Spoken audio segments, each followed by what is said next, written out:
There you go. It's going. Okay. Hi, everybody. I'm Andrew, co-founder of Dope CFO with over, 25 years of experience as CPA, CFO. Been in the cannabis space quite a while now, since 2014, I believe, and excited to have our guest on today. Hi, everyone. This is Naomi Granger. I have been an accountant for over 12 years now, worked in public accounting, and I have been in the cannabis niche for about 2 years now, and I am the co-founder of Dope CFO with Andrew. And then I'm going to welcome Robert Eyler today. Robert, is that how I say your last name? Yes, you got it. Awesome job. So Robert is not just a CPA. He's a lot of other things: certified personal trainer, fitness nutrition specialist, behavior change specialist, corrective exercise specialist, registered yoga teacher, and all those things outside of being a CPA. I know I've actually read many of your blogs and enjoyed them over the last couple of years. You offer lifestyle consulting, customized training programs, nutrition plans, and corporate health and wellness topics. So he also works for the fifth largest accounting and finance firm in the world, lead the firm in their mindfulness, health, and wellness efforts. So welcome, Robert. I'm really excited to see how you could take these two just totally different parts of your life and get them combined. Thank you. Glad to be here. Okay, so today we're going to talk about combining your personal passion with accounting for success, and you definitely exemplify this. And I think a lot of people might have thought a lot smaller than you, but you've actually combined this with a humongous firm on the accounting side. So do you want to give us a quick background on that? And yeah, so I'm from San Diego. I went to school at University of Redlands. I graduated in 2011.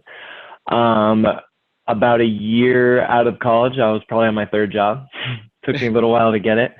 And then coming to RSM, I've been here for about 4.5 years. I had left and then come back, and I think we'll probably get into that a little later.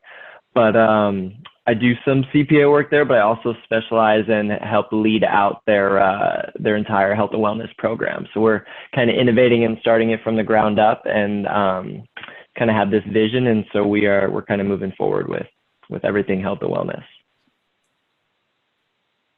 Okay, awesome. So yeah, and I think our paths are a little bit similar. So I quit my job in public accounting because I thought that there would be a better way. I was tired of working from an office or a cubicle. I wanted more flexibility and freedom in my schedule. And I was just working crazy hours. I liked accounting, but as an entrepreneur, I had a really hard time trying to find clients. And so I know that you've had a similar journey. And for those of you who are sick and tired of the grind and want to work and prosper on your own terms, Robert, can you share some of your experience with finding clients? Yeah, as far as like cannabis clients go? Yeah, accounting clients and then specifically cannabis. So just to caveat or put at the beginning, so I don't currently have any cannabis clients. It's part of my agreement with RSM. But I guess I can give you a quick backstory. So I was at RSM and I had always been interested in the cannabis space. So I went and worked for a cannabis company specializing in professional services, and was there for about 6 months. The work was great, right? I really liked the cannabis niche, but the company culture wasn't the greatest. At that specific time in my life, like you had said, Naomi, working insane amount of hours, I was addicted to Adderall. I needed it to function, to focus, to talk to people, to get up in the morning, to even turn my laptop on. And it came to a point where I couldn't do it anymore. So I quit, and I took 2 months off. I traveled. I went to a few different countries. I taught yoga. I didn't have a job, didn't have a specific idea as to where my next move was. While I was in Mexico, one of the countries, I was getting calls from different cannabis clients telling me that they wanted to work with me. Saw what I had done previously and wanted to kind of come on board. And originally this hadn't even crossed my mind. And so coming back into the States, before coming back to RSM, I figured why not? And so I had started this cannabis practice. I had already had a sole proprietorship on my own with the Get Fit 42 and the health and the wellness and the nutrition programs and workout programs, yoga, things like that. So I figured I'd add that on.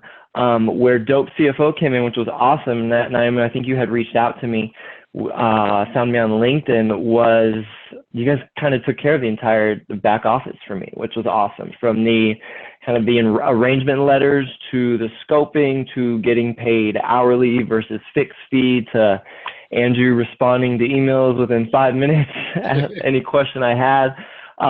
It was amazing. And I thought I was able to use kind of your tools and your trainings on your site to help kind of build up my practice and really earn me some solid income while I was still trying to kind of figure out what I wanted to do. Well, that's great. And just, I like how you relate that, even the pain medication, where there's a lot of people in the country, you know, you've got health and wellness and you've got accounting, you've combined, and cannabis is really kind of working its way into that health and wellness niche around pain management and whatnot. And maybe there will be at some point RSM themselves will be getting into this niche, but I'm sure that may be down the while, but it is. I hope. I know our subsidiary in Canada, they obviously it's legal in Canada, right? So they can do a lot of work out there. So I've helped out there, but yeah, eventually we're just kind of waiting for them to lift that federal ban. Well, you told us kind of how your background, how you got into cannabis. One question we had too is, what other accounting programs have you completed, or have you? I know you got your CPA. I know you did our program. Have you done any other outside of, or you can tell us both, wellness as well? It sounds like you've done some of those programs. Yeah, so I do have my CPA. As far as any other accounting programs, I mean, as a part of maintaining your CPA, you're supposed to take a certain amount of continuing professional education. So I've done a lot of that. But as I'm a part of the AICPA, Cal CPA, those type of memberships. So I think it's awesome because even like Dope CFO, you're kind of exposed to a huge group of like-minded people that you can help network and kind of build your book of business. Which is great. On the health and wellness side, I get a lot of my certifications from the National Academy of Sports Medicine. I'm certified yoga teacher through Yoga Alliance, and I teach at Core Power Yoga out in Orange County. So definitely a mix. Busy. Yeah. Wow. But yeah, as far as like cannabis goes, how I kind of got into it, I've always been pretty passionate about the industry. I have a kind of a family history, or some family members who have been heavily reliant on pain medication, right? Opioids. And I've seen cannabis kind of rise up and really help really help people get off of these pain medications, these pharmaceuticals, whether you ingest it orally or topically, or you know, you smoke it. There's so many ways to really you know, feel the benefits through cannabis. So yeah, I love that. There was just a survey that came out that asked all the different reasons people who didn't even smoke pot or use cannabis, how they were going to use it. And I think 84% said they either did or expected to in their life.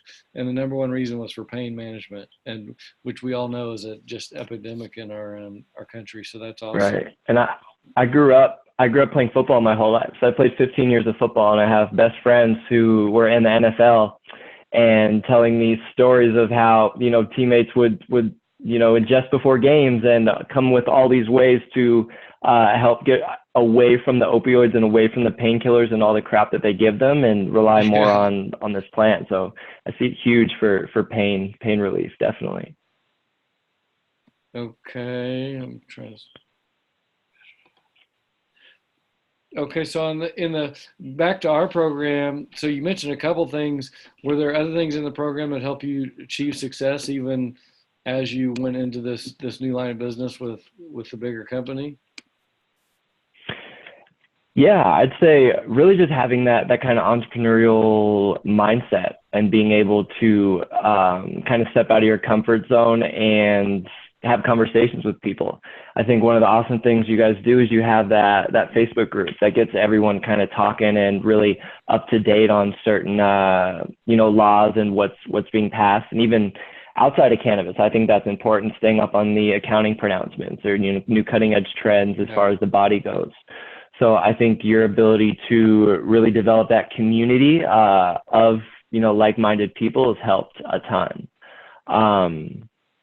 Yeah, and your the trainings on your site, I've looked at every single one, and kind of that's where I started from, pulling down all the documents. Like the time that you spent probably developing those documents and getting them all uploaded and available for everyone was really instrumental in my success as far as the clients go.